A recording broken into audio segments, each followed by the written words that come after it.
everyone. Sam here again for our second video in the Take 10 video series. Today, we're going to be discussing Chapter 1, Violence and Conflict. But before we start with that, let's do a little bit of a mindfulness activity to calm our nerves and prepare for today's learning. So I want you to start by taking a deep breath in through your nose and out through your mouth.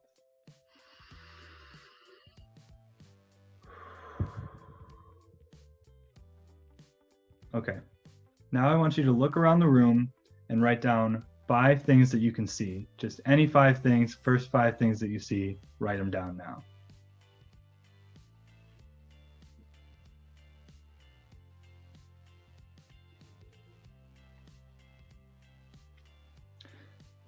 And when you're finished with that, go ahead and write down 4 things that you can feel. So 4 things that you can actually touch with your body right now.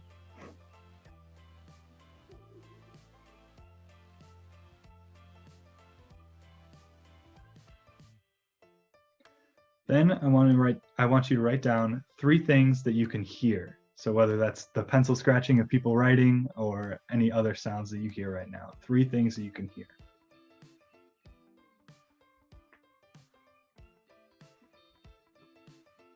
And when you're finished with that, try and write down 2 things that you can smell.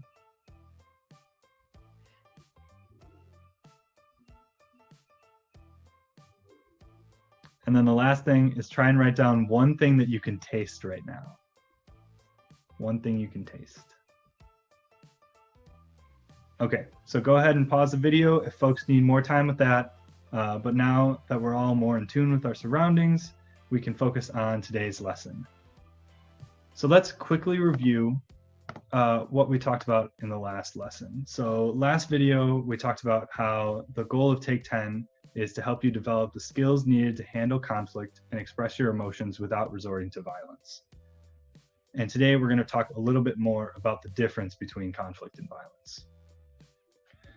Last video, we also talked about the first of the 10 Take 10 principles.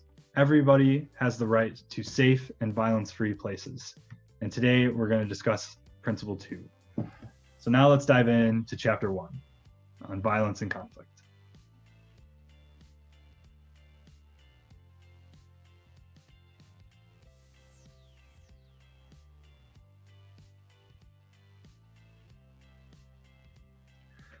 Okay, so what I want you to do now is talk with a partner or just write down for 1 minute what words come to mind when you think about conflict.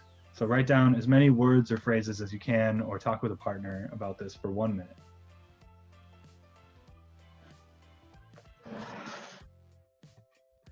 Next, I want you to do the same thing, but with the word violence. So what words come to mind when you think about the word violence?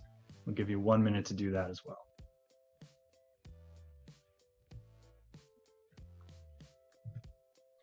Okay, so here are some of the words that my students have come up with in the past. So for conflict, it's bad, obviously. It's a disagreement. It's fighting. There's tension, maybe some anger, fear, and they think about problem solving when they think about conflicts. For violence, they think it's really bad. It involves punching and kicking and hitting, pain, more anger and frustration, maybe some weapons, things like that. So as you can see, these conflicts are often thought about in really similar ways and are clearly connected in our heads. But if we look closely at the 2 terms and think about our life experiences, we can actually see that these are somewhat different. So at Take 10, we see conflict as a situation, almost like a place you could be in, like the room that you're sitting in right now. Whereas violence is an action. It's a thing that you do. It's what could happen in that room, if that makes sense. So you can think of conflict almost like an intersection. It's a situation where people are going to disagree and where multiple actions can be taken and multiple outcomes are possible. Violence is one of those possible outcomes. It's anything that causes harm, and it's like the result of a conflict, or it could be the result of a conflict. So 2 important things to note about violence. One is that violence doesn't have to be physical. There are all sorts of ways that violence could be mental as well. So these could include things like cyberbullying, where no physical harm is necessarily taking place, but psychological harm is definitely taking place. or it could be like relationship abuse is where we see that a lot as well. So violence doesn't have to be physical. The second thing is violence doesn't necessarily have to be against a person. It can also be against a place or a thing. So these kinds of things we don't often think about as violent, but they are certainly violent actions. So we want to think about violence in those kind of all-encompassing terms of not just against people, but also against other life forms and other places or things. And as I'll state again and again, the goal of Take 10 is to help you not to avoid conflict, because some conflicts need to happen and can actually leave everyone better off than if the conflict hadn't happened in the first place. Rather, Take 10 is supposed to help you resolve conflicts with ways that don't result in violence. Because remember, everyone has a right to violence-free places. And this brings us to our second Take 10 principle. School should be a violence-free zone.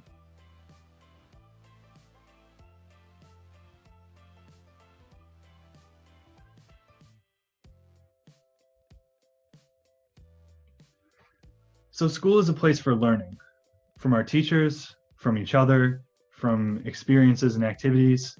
And it's very difficult for learning to occur in an environment where violence is also present. So think about like the last time that you felt bullied or just felt afraid of the threat of violence anywhere that you were at. Think about the feelings and thoughts that were going through your head at the time. You were probably thinking about the thing that you were afraid of, right? And maybe you like tried not to think about it, but it kept coming back in your head. When you're scared, it's really hard to focus on anything else but that dangerous thing, because our brains are wired to protect us from it. So because everyone thinks of violence this way, it's really hard to think of kind of like learning or other things in your head besides that thing that you're afraid of at the time. So because everyone has a right to violence-free spaces, and because school in particular is a place for learning, school should be a violence-free zone. And that is Take 10 principle number 2. So now that we have these ideas about conflict and violence straightened out, let's think back to last lesson's challenge. In the last video, I challenged you to think of 2 conflicts you've experienced, or maybe that you've just heard about, one that ended in violence and one that ended with a good outcome.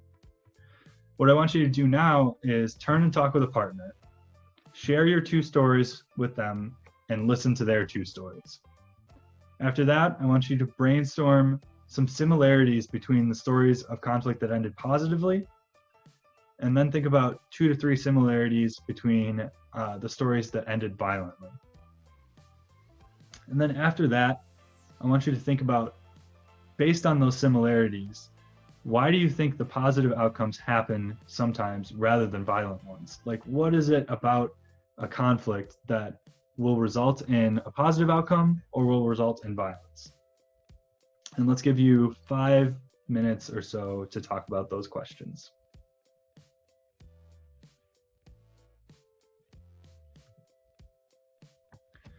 Okay, so there were probably several things that you came up with that made the conflicts be resolved positively or violently. Here at Take 10, we have a slogan for 3 simple ways to avoid violent conflicts. Talk it out, walk it out, wait it out.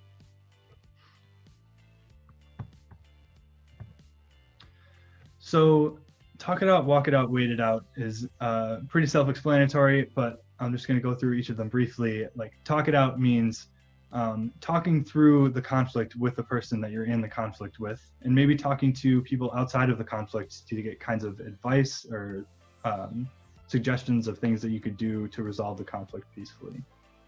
Walking it out means walking away from the situation, at least for a little while, to kind of calm yourself down, or just to step away from a situation that might become violent and then return to it later to resolve it in a more productive way.